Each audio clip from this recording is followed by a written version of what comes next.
Breaking news mga kabayan, Israel sumalakay sa Iran. Akala ng Iran hindi aatake ang Israel dahil nasa kalagitnaan ito ng negosasyon sa Amerika. Sinabi ni Prime Minister Netanyahu na naglunsad ang kanilang militar ng tinatawag nitong Operation Rising Lion kung saan tatagal ito na hanggat kinakailangan nila. Air defense ng Iran, peke, nakapasok ang mga airplanong mandirigma ng Israel sa airspace mismo ng Iran.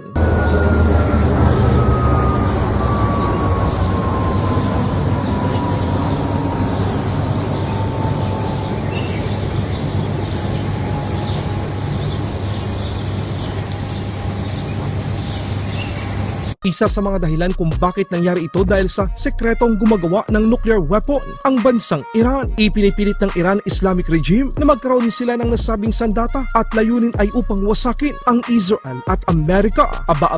Pero bago pa sila tuluyang makagawa ng sandatang nuklear, pumilos na ang puwersa ng Israel. Kinumpirma ng Israel Air Force na tinarget nito ang nuclear site ng Iran. Dagdag pa ng open source, pinunteriya ng Israel Defense Force ang iba pang mga pasilidad ng Iran upang maparalisa ang kanilang kakayahan na gumanti sa Israel. Kinumpirma naman ng isa sa mga state media ng Iran na Nasawi ang utak pinuno ng Iran Revolutionary Guard Corps o ang pinakamataas na pinuno ng militar ng Iran sa nasabing airstrike. Ayon naman sa ulat ng CNN na maging ang top military chief at mga scientists ay kabilang sa mga nasawi matapos tamaan ito ng airstrike. Ganyan katapang at katumpak umatake ang puwersa ng Israel. Nagbabala naman ang Amerika sa Iran na kapag gumanti ito sa Israel at Amerika at kapag may nasawing isang Amerikanong sundalo, siguradong gaganti rin ang Amerika ng mas malakas at mas matindi sa Iran. And I want to give a message to the Ayatollah right now.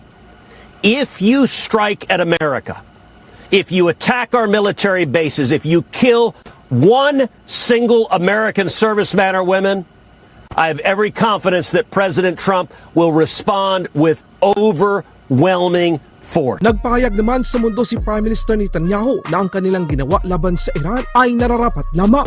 Moments ago, Israel launched Operation Rising Lion, a targeted military operation to roll back the Iranian threat to Israel's very survival.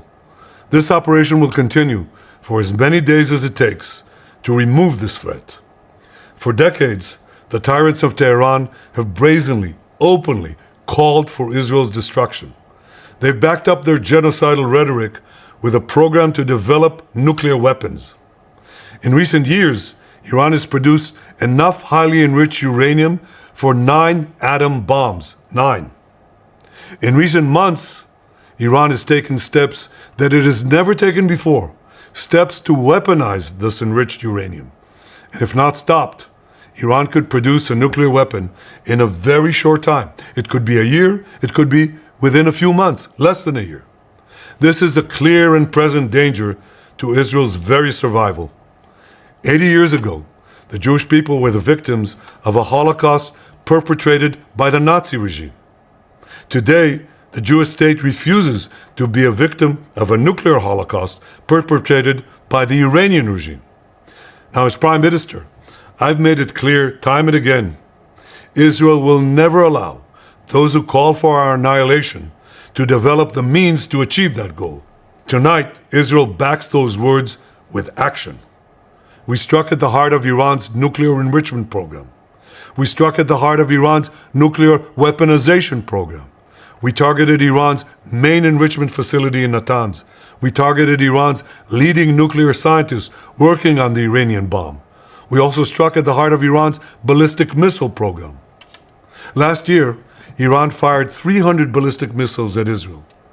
Each of these missiles carries a ton of explosives and threatens the lives of hundreds of people. Soon, those missiles could carry a nuclear payload, threatening the lives not of hundreds, but of millions. Iran is gearing up to produce 10,000s of those ballistic missiles within 3 years.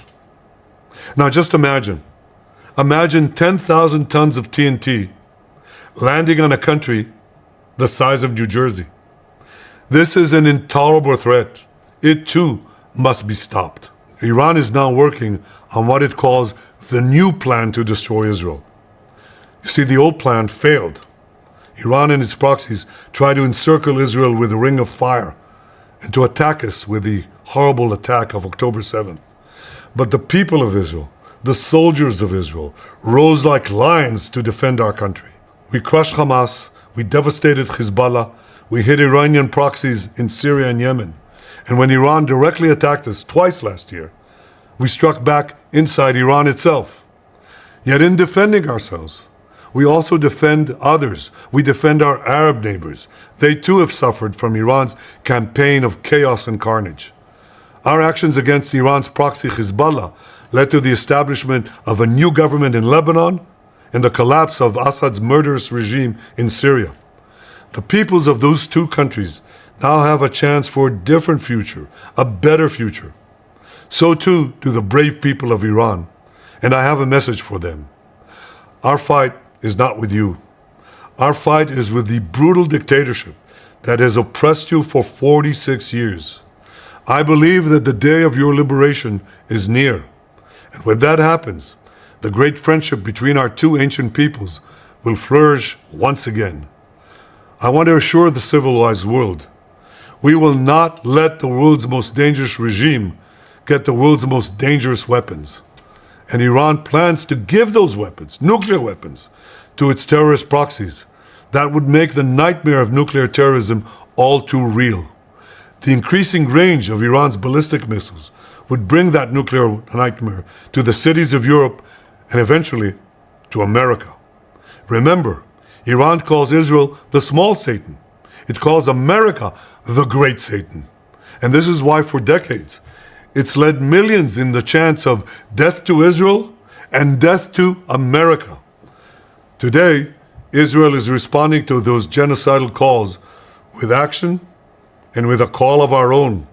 Long live Israel and long live America. Our action will help make the world a much safer place. I want to thank President Trump for his leadership in confronting Iran's nuclear weapons program. He has made clear time and again that Iran cannot have a nuclear enrichment program. Today, it is clear that Iran is just buying for time. It refuses to agree to this basic requirement of peaceful nations. That is why we have no choice but to act, and act now. The hardest decision any leader has to make is to thwart a danger before it is fully materialized. Nearly a century ago, facing the Nazis, a generation of leaders failed to act in time. They were paralyzed by the horrors of World War I.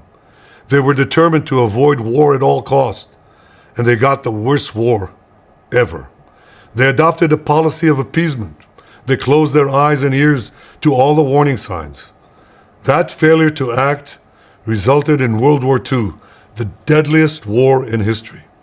It claimed the lives of 60 million, including 6 million Jews, a third of my people. After that war, the Jewish people and the Jewish state vowed, never again. Well, never again is now. Today, Israel has shown that we have learned the lessons of history. When enemies vow to destroy you, believe them.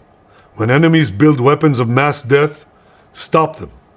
As the Bible teaches us, when someone comes to kill you, rise and act first. This is exactly what Israel has done today. We have risen like lions to defend ourselves. Over 3,000 years ago, Moses gave the people of Israel a message that has steeled their resolve ever since. Be strong and courageous, he said. Today, our strong and courageous soldiers and people stand together to defend ourselves against those who seek our destruction. And by defending ourselves, we defend many others, and we roll back a murderous tyranny. Generations from now, history will record that our generation stood its ground, acted in time, and secured our common future. May God bless Israel. May God bless the forces of civilization everywhere. Thank you. Laban Pinas.